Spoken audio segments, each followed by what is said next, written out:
you all for being here. I'm Kate Gallego. I serve as Mayor of Phoenix on the National Advisory Board.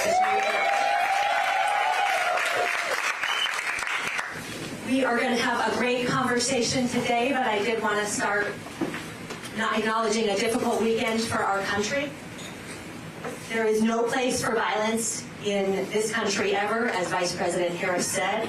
We're all still learning the facts of what happened on Sunday, but in America, we settle our differences not through violence, but at the ballot box.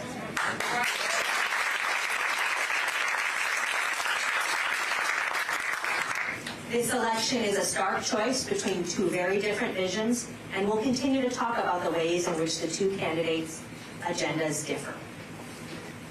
It's 50 days until the election.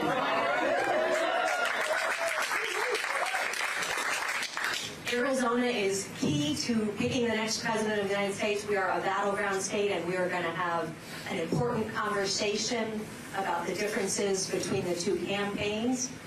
Today, in particular, we will highlight education and how exciting it will be to have educators serving at the highest levels of our country.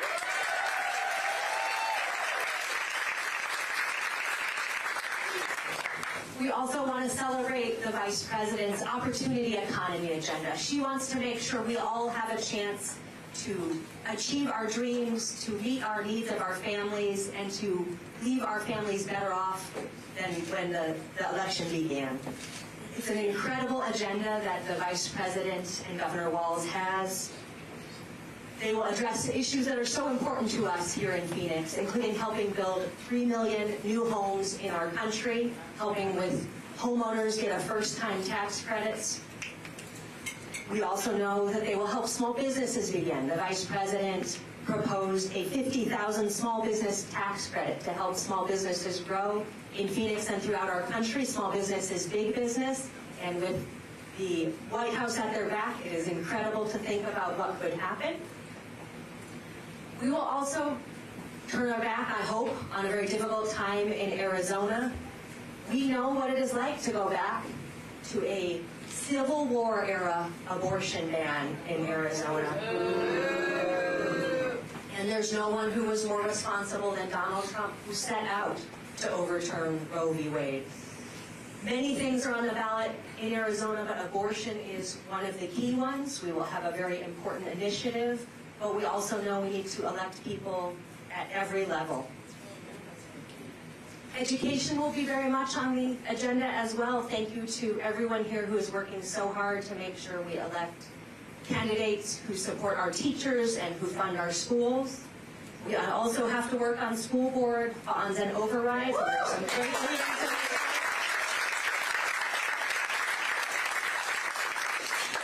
Maricopa Community Colleges also has an important vote on the agenda for this November's election. We really have an exciting time. It gives me such great confidence to see all of you in this room today, incredible leaders, including at AEA, and particularly want to welcome maybe a future President of the United States, baby Valentina.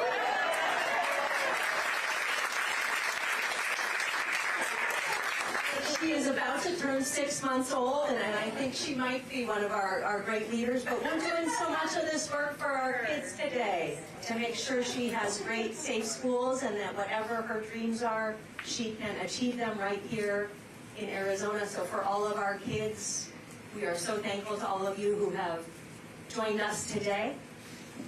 I am particularly thankful to welcome back to Arizona a great leader for the United States of America, a woman who has served us at the highest levels of the White House, but one who is very familiar in Arizona and who has worked so hard to make sure middle-class families have the right to get ahead and the tools to do so. Please welcome the campaign manager for the Harris campaign, Julie Chavez Rodriguez.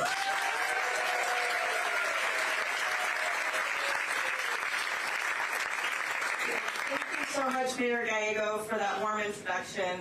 Not only is she an incredible leader here for the city of Phoenix, but she's also been an incredible partner to our administration, to our campaign as our National Advisory Board member, and so we could not be more grateful for your leadership, your support, and continuing to make the case for this incredible ticket. So thank you so much.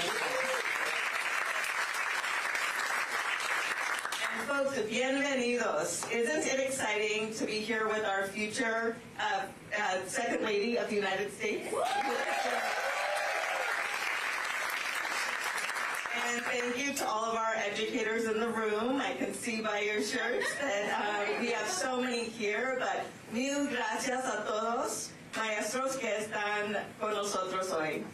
Not only do you all do incredible work every single day, helping to really shape and grow the minds of our next generation of leaders, but you're also here today because you know what's at stake in this election. And you want to build a better future for your students and for future generations. And I'll let you all in on a little secret. You're the X factor in this election. Educators are among the most trusted messengers in our communities, at our doors. You all know your students, you know their families, and you know the communities that you work in. And starting at a young age, we look to our teachers for guidance, not only in our schoolwork, but also in our values. Ustedes son nuestros guías. You are our guides. And everyone knows that teachers know how to get the job done. And you have time and time again shown up for us as you continue to organize and mobilize your communities. And to no surprise, you're also some of our most reliable grassroots donors. So thank you for those contributions as well. Now, friends, Election Day is just 50 days away. And I'm certain that if all of us continue to do our part, there's no doubt that we will send Vice President Harris and Governor Walz to the White House.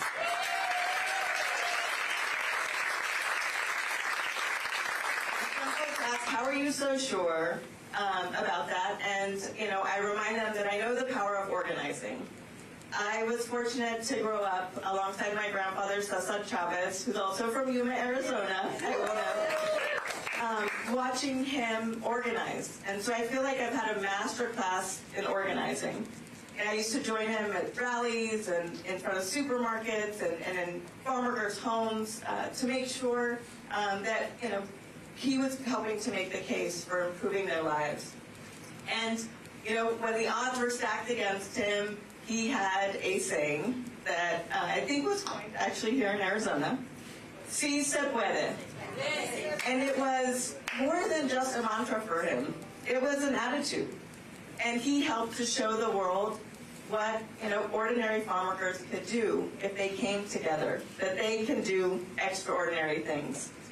And it's in that spirit and that so many educators and so many of our working people, really come together. You all know that the power of organizing, the power of also organized labor is the backbone of so many of our communities, so much of our economy, and yes, our democracy as well. And Vice President Harris and Governor Walz know that well. They grew up in middle-class families, just like many of ours. They have understood, just the struggles and the opportunities that come with that. And, as we come together also, to mark Hispanic Heritage Month this month, I wanted to recognize, too, that, our diversity is what really continues to make us strong as a society. From our schoolyards to our union halls all across the country. And Harris-Walz White House will continue to honor that and continue to honor so many of our communities, not just with words, but with real action. That's what they're committed to doing, and as the mayor mentioned, they're committed to building an opportunity economy, one where everyone has the chance to not just get by, as the vice president often says, but to be able to get ahead. They will be a president and a vice president for all Americans. Una presidenta para todos.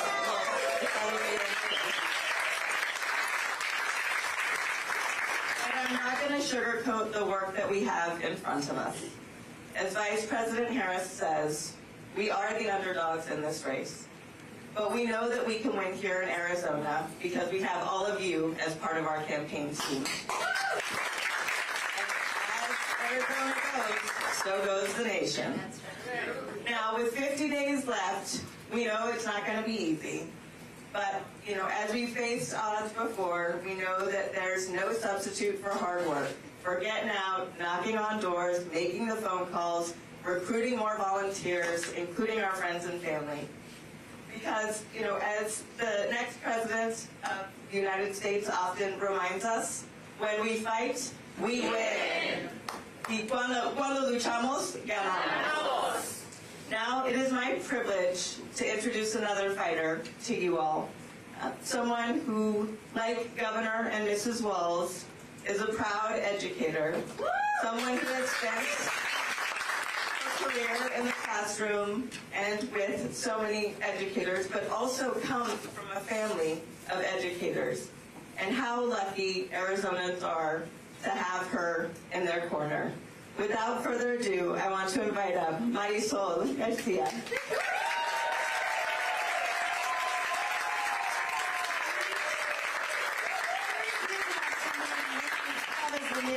Introducing you, but good morning. Welcome to AEA headquarters. This is our union hall, our proud union hall. Could not be more excited that Mrs. Walz's first stop in Arizona is here. So, wanted to make sure everyone knew that AEA is made up of over 20,000 members and growing by the day. We're the fastest NEA affiliate as far as growth.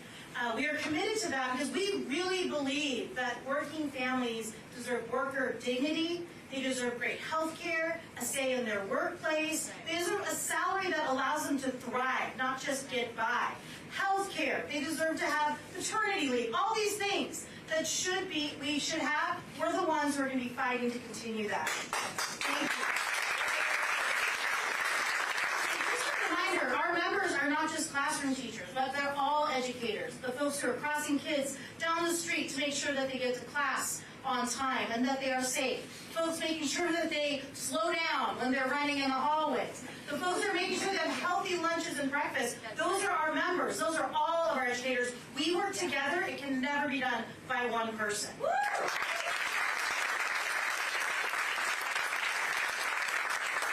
In 2020, I was so proud to help lead the Educators for Biden campaign. It was a different campaign. We were at home, locked away, afraid. Some of us were asked to already be back in schools, unsure if masks were going to keep us safe. But we did it, we persevered, and we delivered Arizona to get President Biden and Vice President Harris into the White House.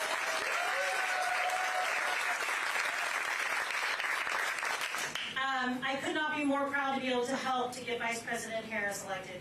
Y'all, we can have not only an educator, a teacher, being at the White House Vice President, but a woman president.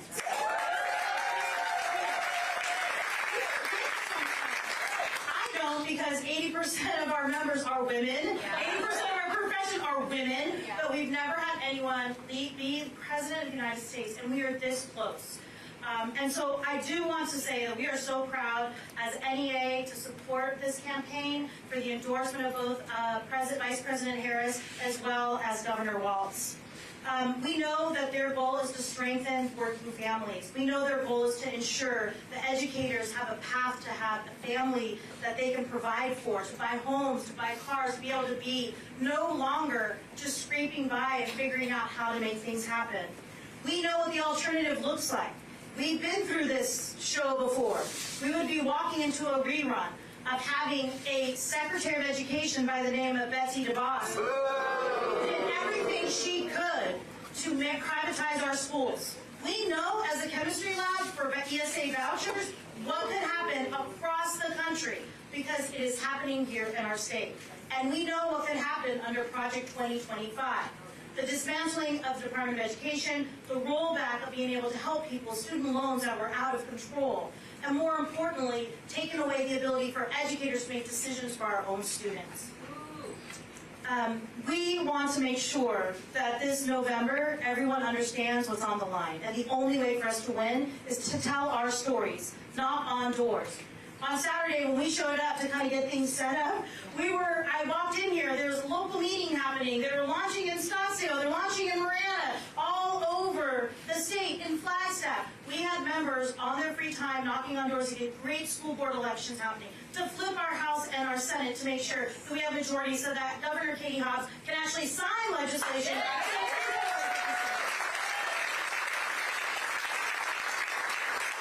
We all get a little emotional when we think about the fact that the vice president and the second lady can actually know what our jargon means, right? They would understand what an IEP is. We were talking about. They would understand any of this, which is very rarely happening. I want to say here in Arizona, we get hit with a lot of media and a lot of ads. You cannot turn on TV without seeing ads. And the most recent thing is we have Vice President Harris say, you know who a person is by who they fight for. Which is why I love being a union leader, why I love being an educator, because it's very clear who we're fighting for and what we're fighting for. We're fighting for great pay, we're fighting for respect, and we're fighting for working conditions. And guess what? That means great learning conditions for our students. Right?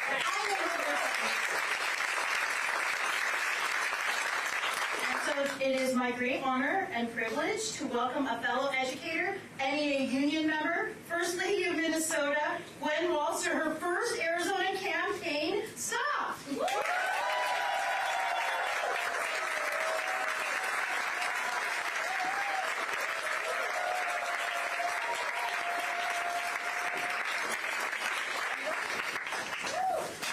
Maybe without a mic, using my teacher voice. Am I on? Yeah. Right? Back at student teaching. Hey there, 101. Yeah. Good morning, Phoenix. When I'm in my classroom, I say, good morning, friends. That's how we start the day. And then they say to me, good morning. Good morning. Yes, yeah. And it's so wonderful to be here. Before I begin, and I want to make sure I get this exactly right, I want to say that as the president and the vice president said yesterday, violence has no place in our country. And we are grateful to the efforts of the Secret Service and law enforcement officials. And we are grateful Donald Trump is safe. This is a moment to bring our country together. And no one is better at bringing us together than our teachers.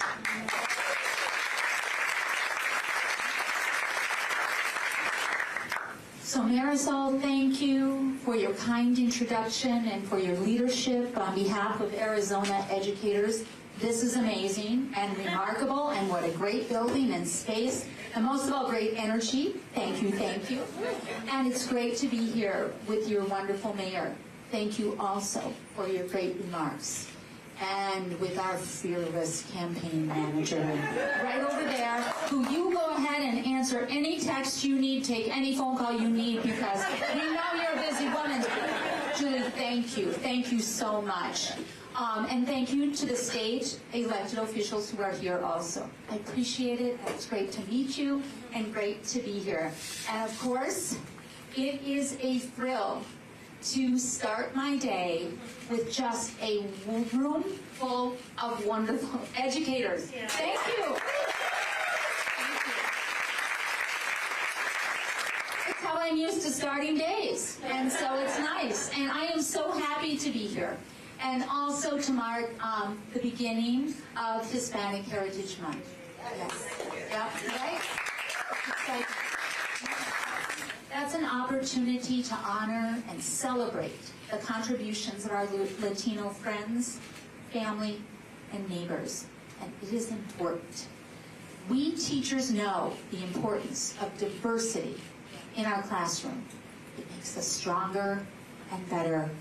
Every child learns better. Every child.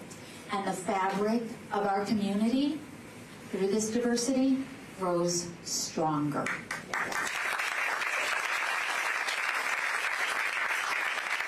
And that is why I am so proud to support a ticket with a vision for the future that everyone can be a part of.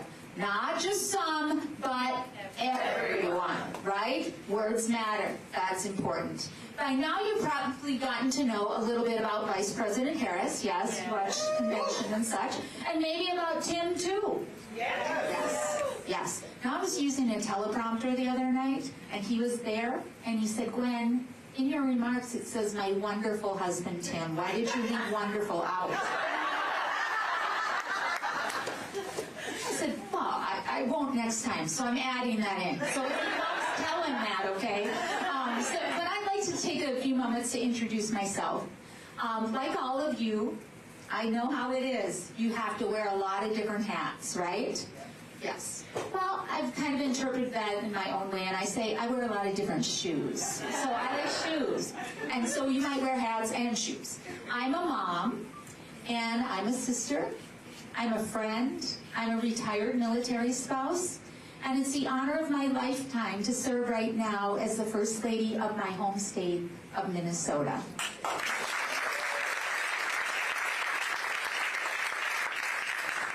But for my entire professional career, and even before that, when I was playing school growing up, right? Some of you have done that, right? I've been a teacher. And as we all know, teaching is not just what we do. Teaching is who we are, right? It's who we are. And teaching is how Tim and I first met. We were both teachers in Nebraska, young teachers in Nebraska. It was a while ago. And he taught social studies and history, good, geography. And I taught English. And in this tale as old as time, because some of you maybe know teacher couples, right? We even shared a classroom. How many of you have been in shared classrooms? Yeah. How many of you have taught in closets? Yeah, right? Right? Very small rooms. Our district was short on space, and we were short on money. And so we took the old choir room, and we divided it in half with a divider right down the middle. Not one of those really thick soundproof dividers. No, this divider was just, kind of a space. And right down the middle, and Tim's class was on one side, and mine was on the other. And guess whose class was a little louder? Right? Yeah. This was a little louder than mine. But I knew that exciting things were happening in that classroom. And most of all, I understood that we shared a belief in the power of education. And that was the first thing I knew about him, and that was the first thing he knew about me, and that's how we started to build our relationship. Because we saw the power of education firsthand. I'd like to just tell you a little story, and I bet you know some students like this. But Waylon was a student in my English classroom that year, and he was on Tim's football team. And Waylon was brilliant on the field, but difficult in my class. What I didn't know at the very start of the year, nor did Tim, was that Waylon was reading way below grade level. It wasn't that he wasn't bright, he just didn't know how to read. And the school had this rule that if a student was failing a core class, like English, then they couldn't play a sport. Now, why was Waylon coming to school? For sports, to play that sport. That's what he loved, right? So if that wasn't going to work out, I wasn't sure that we could count on Waylon getting to school. So I knew I had an issue here, and I asked Coach Walz to huddle up and help me make a plan. And we did. And we proposed this to Waylon. We said, hey, Waylon, what if you come in for tutoring like before school or at lunch hour or when you have a little time after school, and we're going to learn to read? And then if you come in and you work hard, you keep playing football. Waylon agreed. And steadily, his reading began to improve. And you know what? His coach on the other side of that classroom walked through that door and read with Waylon and read with us and encouraged him and talked about his favorite books and recommended books, and together, Tim and I found a way with Wayland. He graduated on time, and his diploma was his ticket to opportunity, right? Tim and I view the world like that. One student, one person, one problem at a time. Because you know what? That's what matters, and that is what works. So I thought maybe you would relate to that, right? That you would know that, and then you'd know a little bit more about Tim and I too. And I know this. Every one of you have a similar story, right? We're teachers, and we cannot help but see the potential in everyone, right?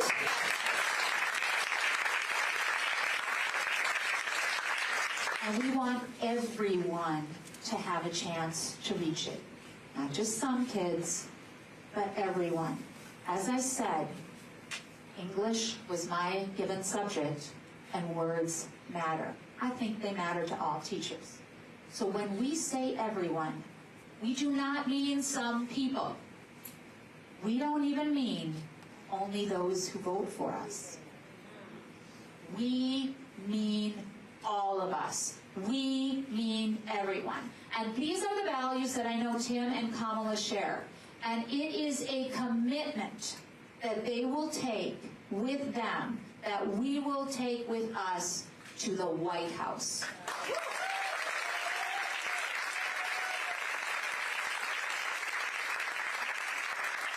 Together, they'll build an opportunity economy for everyone, where if you work hard, you can get ahead and not just scrape by. Now, Trump and Vance, they have a different approach to this. Their extreme 2025 agenda will devastate a generation of students.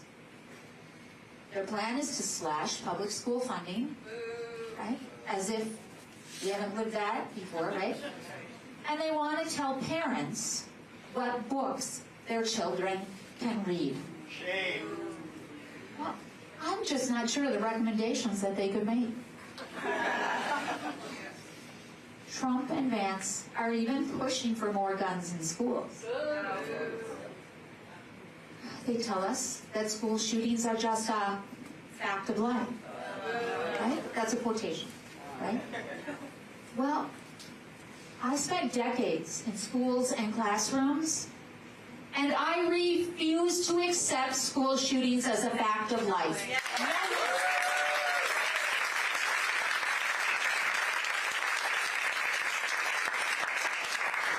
Our children and our teachers and our communities deserve better than that. And let's make no mistake about it. They are coming for our reproductive freedoms as well. They want to stick their noses, amazingly, into our bedrooms and our doctor's offices with their Project 2025 agenda, criminalizing women's reproductive health care nationwide, denying women emergency care until their moments from death, even putting fertility treatments at risk. Well, we do not take too kindly to bullies telling us when, if, or how to start our families. And in this election, we are sending a message that is loud and clear, right? Loud and clear. And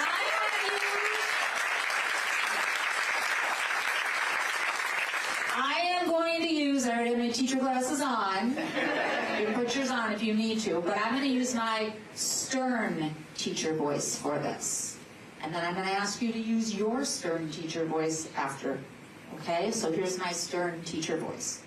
Mr. Trump and Mr. Vance, please mind your own business.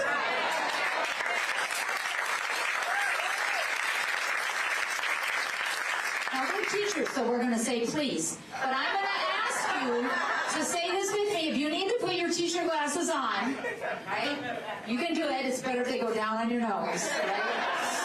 Right? Are you ready with your teacher voices? And we're going to say that same line. It's Mr. Trump, Mr. Vance, please mind your own business. Are you ready? Here we go. Mr. Trump, Mr. Vance, please mind your own business. Oh my gosh,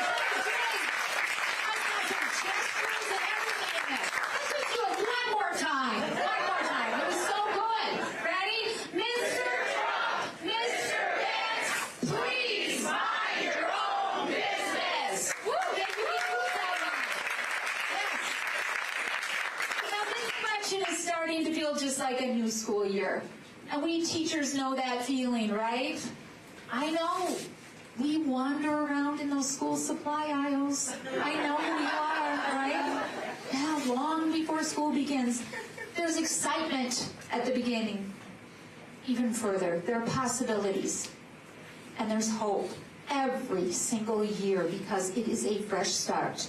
So right here and right now, we have a chance to turn the page on Donald Trump, right?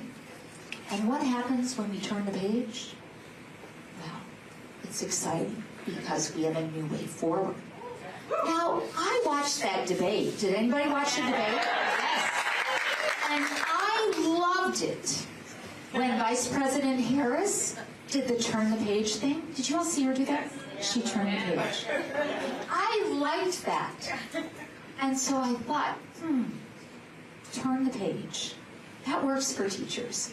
So I'm going to be watching you here in Arizona.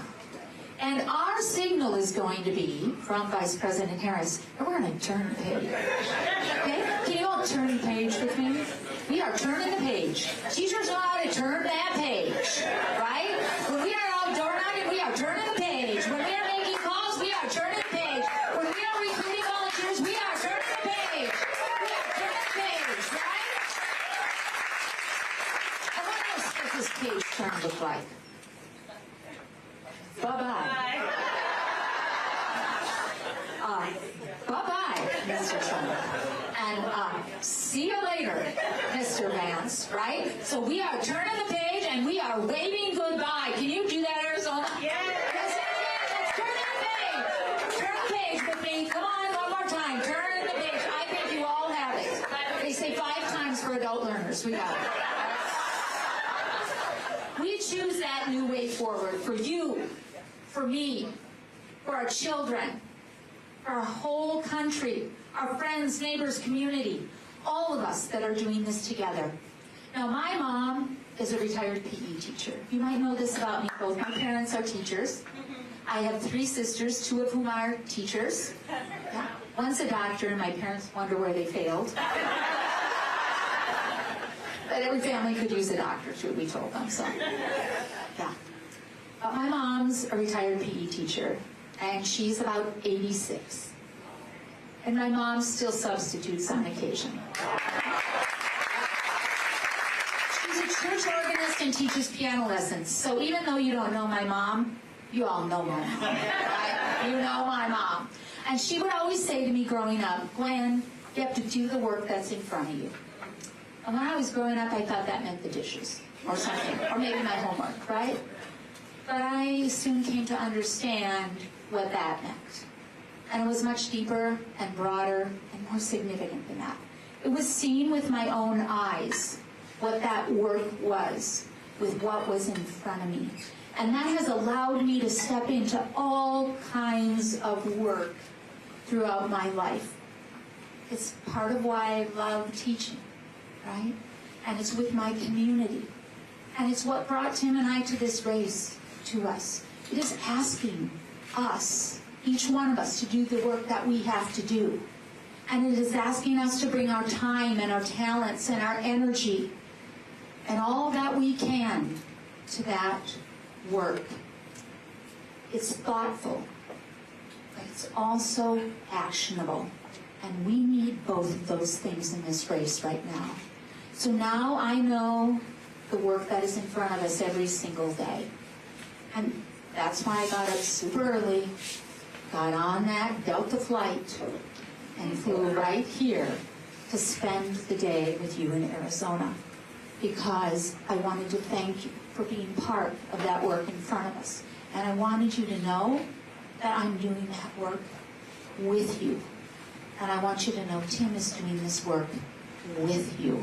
And I want you to know Kamala is doing the work with you. And Doug is doing the work with you. Because we are doing this together, right? All of us are doing this together.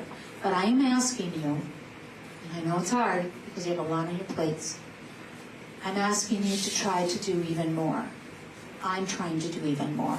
If my mom were here, she'd give you that same advice. So if you could just listen to my mom, right? If you could do the work that's in front of you. We need people to volunteer. We need more people to volunteer. We need to get people to register by that deadline on October 7th. That's coming up, right? And you can vote early or vote by mail starting on the 9th, right? Okay. And you never want to get things wrong in front of a group of teachers, right? You know that every minute counts. Teachers know this better than everybody. Look at your lesson plan books. We plan things in 3-minute, 5-minute, 7-minute, 10-minute intervals, don't we? We do not waste a minute. We know how to put that together. Every second counts. You make every minute count, and you do more with a minute than any other group I know. So I'm asking you to lesson plan this thing out, right? To put it down as teachers, as community members. We need you to join us in doing this work that's in front of us. Do whatever you can and encourage others to do whatever you can too. If you have an undecided neighbor, have that conversation again and again. If there's a lawn sign maybe you don't love in someone's yard, don't avoid those conversations. Let's have them anyway. So much is at stake. Everyone has to have a plan to vote. In Minnesota, we like treats at our call centers. Do you? Do you bring treats to, like, when you're making phone calls or here at the Union Center? So maybe someone is just a little bit shy. Ask them to bake cookies and bring them to that call center. That's important. And then maybe the next night they'll come and make calls. Or you bake cookies. Or bake cookies or something for the door knockers. And then maybe they'll door knock. We need to scaffold this like we do. Right? Teachers know how to scaffold. Let's do that. Nothing is too small. Nothing is too big. We will do the work. Now, my high school teacher, Mrs. Raymer, she's my high school English teacher. She volunteers, and she brings together a group of retired teachers. And at least once a week, they write postcards to send to undecided voters. And they keep track of their talking points, and they mark down which have been effective and which have not been effective. They keep track of how many they've sent out. It's like a grade book that they keep with the teacher group. But she organizes retired teachers for what she can do. Now, I have to tell you, it's one of the most meaningful things to me that my teacher brings retired teachers together to write postcards. Right? For Tim when he was running for Congress, then he was running for governor, right? And now for Kamala and Tim as they run in this race. Teachers have a power that is special and lasting beyond almost anything else in our lives. If you ask people, even later in their lives, they remember who their teachers were, right? They remember, and they remember how you made them feel. I know we can do this. I know we can do this with every fiber of our being because we believe in each other. And we see the potential in every single person for a brighter future. So you and me and Kamala and Doug and Tim and Mrs. Raymer, let's commit to this future that we're building together. Let's do every single thing we can, and let's fight for it. Let's fight for it. Now, you're going to have to be with me on this, because I'm going to bring it back to our VP again, because this is a great line. She says, when we fight, we win. When we fight, we win. When we fight, educators, we win. Let's go do the work and win it.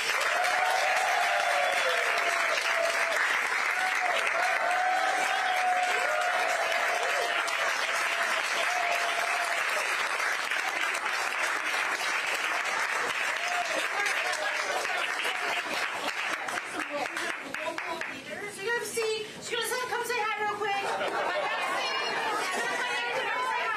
said I wanted to meet the teachers. I want to talk to folks.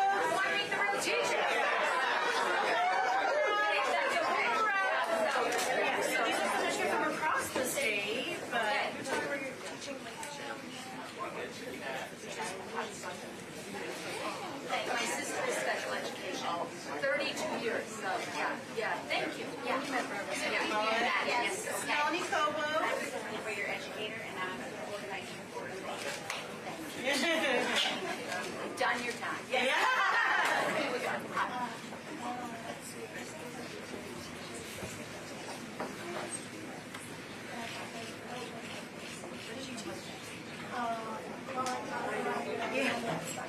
Oh, yeah. Yeah. Right? We all. Wow. Chandler, Scottsdale. Yeah. You're fine.